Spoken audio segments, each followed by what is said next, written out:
오늘 하게 될 강의 내용은 회계 순환 과정입니다. 회계 순환 과정은 뭐 다들 아시겠지만 경제적 어떤 사건이 발생을 하게 되고 그 다음에 그 해당하는 사건이 회계 거래인지 여부를 식별을 하고 그 다음에 회계 거래라면 분개하고 전기 그 다음에 수정전 시산표를 만들고 그 다음에 결산 수정 분개 사항이 있으면 수정 분개를 해주고요. 그 다음에 수정 후 시산표를 작성을 하죠. 그리고 죄송합니다. 그리고 이제 정산표를 만들기도 하고 생략하기도 하고요. 그 다음에 재무제표를 만들고 계정 및 장부를 마감합니다. 자, 이런 일련의 과정들을 우리가 회계 순환 과정이라고 하는데요. 제일 중요한 거는 이거죠. 결산 수정 분개. 그리고 원가 관리 회계 시간임에도 불구하고 제가 회계 원리를 지금 2주에 걸쳐서 하는 이유는 제일 중요한 이유는 이것 때문이에요. 이것 때문에. 그래서 원가 관리 회계에서 좀 깊이 있는 내용으로 혹은 깊이 있는 문제를 다루게 될 때 이 기초가 안 돼 있으면 그 문제를 해결할 수가 없습니다. 그래서 2주에 걸쳐서 회계 원리 내용들을 강의하고 있고요. 여러분들이 좀 그런 점 유념해서 따라와 주시면 좋겠습니다. 자, 그다음 바로 다음 페이지 볼까요? 23페이지인가요? 네, 23페이지. 간략간략하게 설명을 드릴게요. 대부분 다 아시는 내용들이라고 저는 생각이 들어서. 자, 일단 경제적 사건이 발생을 합니다. 뭐 이런 예들이 이렇게 있죠, 지금.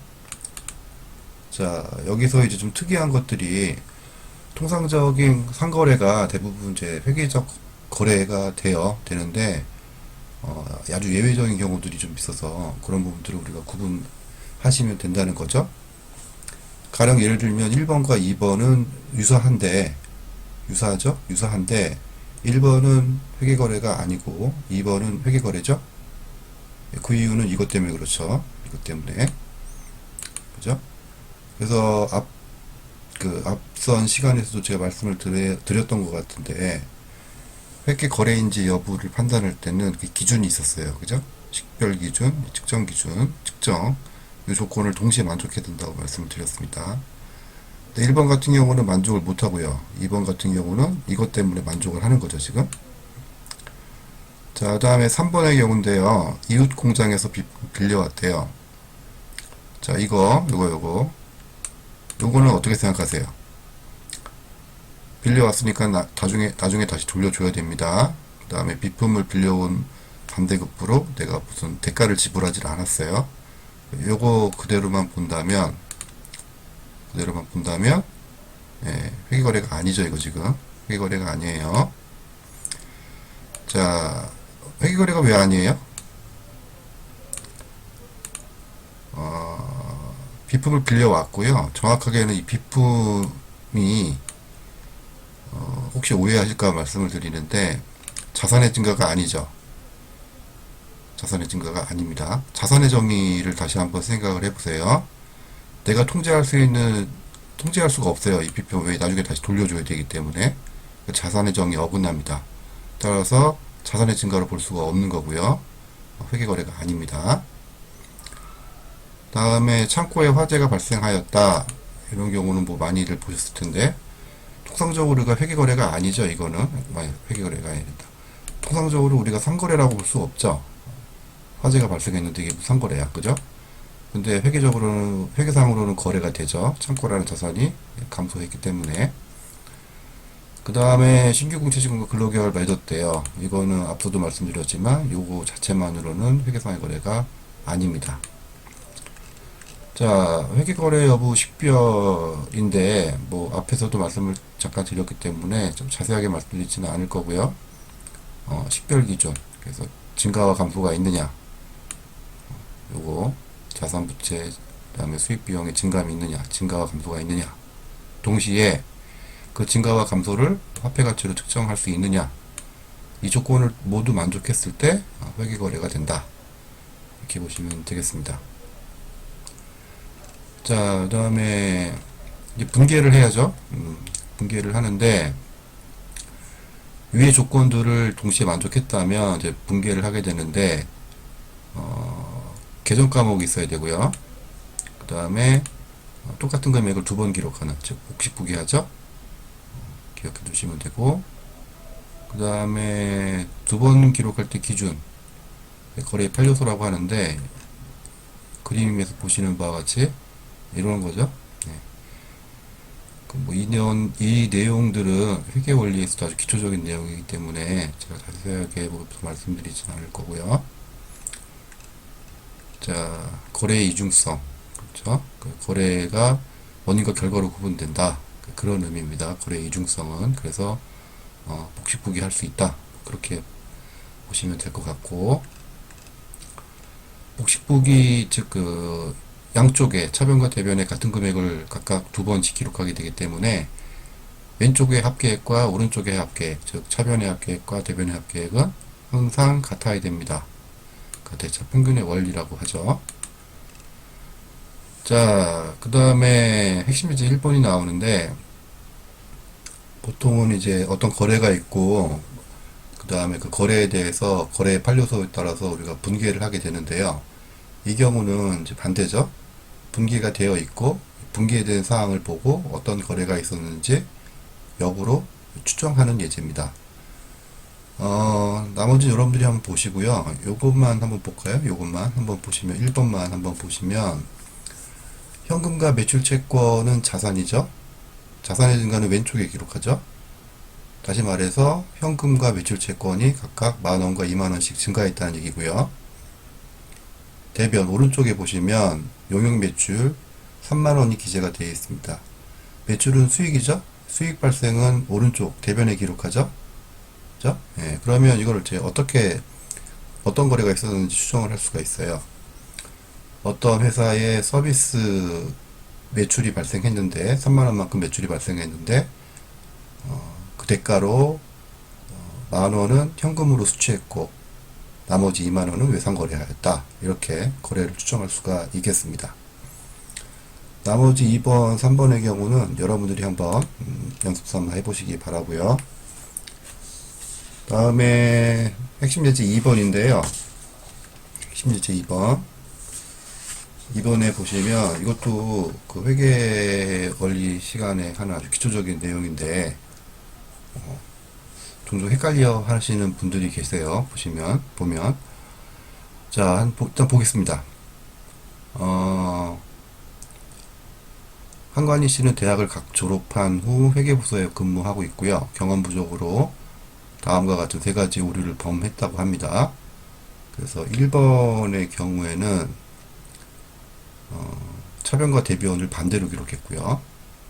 그 다음에 2번의 경우에는 기계장치라는 계정 과목을 써야 되는데 소모품이라는 계정을 썼네요. 그러니까 계정 과목상에 오류가 있고요. 그 다음에 3번의 경우에는 4,500원으로 기록을 해야 되는데 5,400원으로 금액상에 오류가 있습니다. 그죠? 네, 그래서 세 가지의 오류가 있는데 이 오류들을 수정하는 분개를 해봐라. 이런 문제가 되겠습니다. 해답은 있고요. 각 해답은 있고요. 어떤 절차를 통해서 이 수정을 오류 사항을 수정할 수 있는지 확인하시면 되겠습니다. 자, 한번 해볼까요? 자, 1번의 경우는 지금 어떻게 되는 거예요? 1번의 경우에는 1번의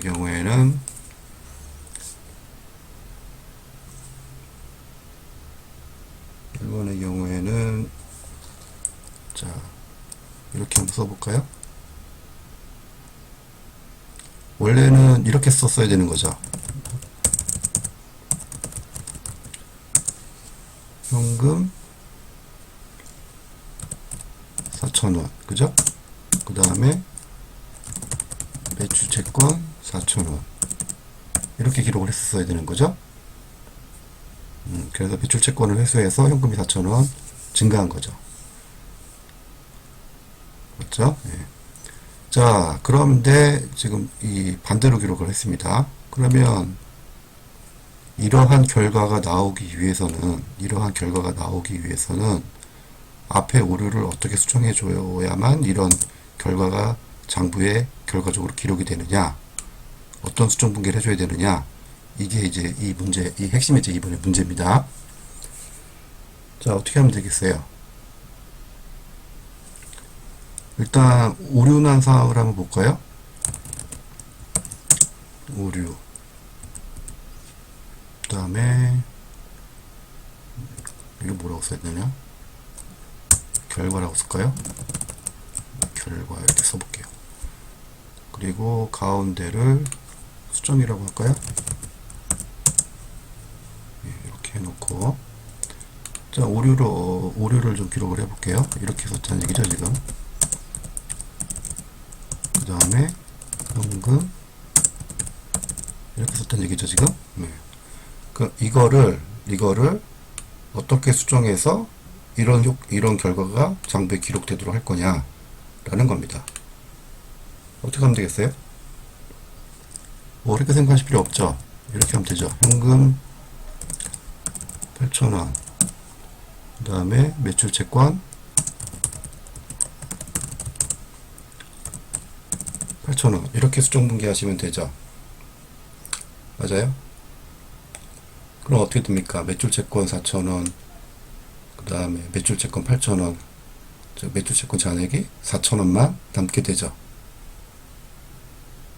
맞아요? 자, 현금도 보세요. 현금이 4,000원 감소한 걸로 지금 표기가 되어 있잖아요. 기록이 되어 있잖아요. 그러면 수정 분계를 하면서 현금 8,000원을 늘려주는 거죠.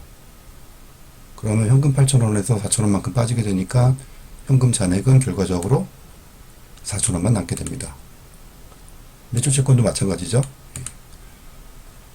자, 됐고요. 두 번째 문제도 한번 해볼까요? 두 번째 문제는 어떻게 된 거예요, 지금? 오류가 어떻게 됐냐 하면, 소모품 3,000원, 그 다음에 현금 1,000원. 지금 이렇게 되어 있는 거죠? 근데 정정된 결과는 어떻게 나와야 되는 거예요? 소모품이 아니고 기계장치 3,000원, 그 다음에 현금 3,000원, 이렇게 나와야 되는 거죠, 지금. 자, 그럼 수정을 어떻게 해야 되겠어요? 수정은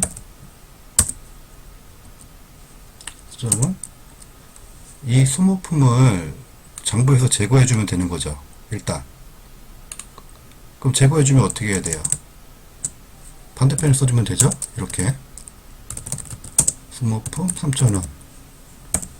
이렇게 해주면 장부상에서 이거하고 이거가 각각 소거되면서 없어지죠? 자, 복식북이니까 3,000원 그냥 쓰면 되고. 자, 여기다가 뭐라고 씁니까, 이제 그러면? 네, 그렇죠. 기계장치라고 쓰면, 기계장치가 새로 장부에 기재가 되는 거죠. 그럼 결과적으로 어떻게 돼요? 이거하고 이거는 없어지죠? 없어지고 장부에는 기계장치 3,000원과 현금만 남게 되는 거죠. 결과적으로 이런 효과가 나타나게 됩니다. 자, 세 번째 볼까요? 세 번째는 지금 어떻게 했다는 거예요? 오류 이렇게 보면 매입 채무 5,400원, 현금 5,400원 이렇게 되어 있는데 결과는 이렇게 나와야 된다는 거죠, 지금. 매입 채무 4,500원, 그죠? 4,500원. 그 다음에 현금 4,500원. 이렇게 된다는 거죠, 지금. 자, 그러면 어떻게 하면 될까요? 수정을 어떻게 해줄까요? 각각, 900원이 과대하게 계산되어 있잖아요, 금액에. 따라서 900원만큼 빼주면 되는 거죠? 900원만큼. 맞죠? 예. 그럼 어떻게 하면 되겠어요? 이게 5,400, 현금부터 볼게요. 현금 5,400원이 있는데, 기록이 되어 있는데, 900원만큼 과대 계산되어 있으니 900원만큼 빼준다 치면 반대편에 써주면 되는 거 아니에요. 네. 그 다음에 매입채무 900원 이렇게 해주면 각각 900원씩 빠지면서 결과적으로는 각 계정 과목의 잔액이 4,500원씩 남게 됩니다. 자, 이게 단순한 문제일 수 있는데 차변과 대변을 오고 가면서 더해지고 빠진다, 그러니까 가산되고 차감된다라는 거를 익숙하지 않으신 분들이 없겠지만 혹시라도 오고 가면서 차대변을 오고 가면서 증가와 감소를 시켜준다. 요거에 좀 익숙해지셔라, 뭐 이런 예제라고 보시면 되겠습니다. 자, 이 정도로 보고요. 그 다음에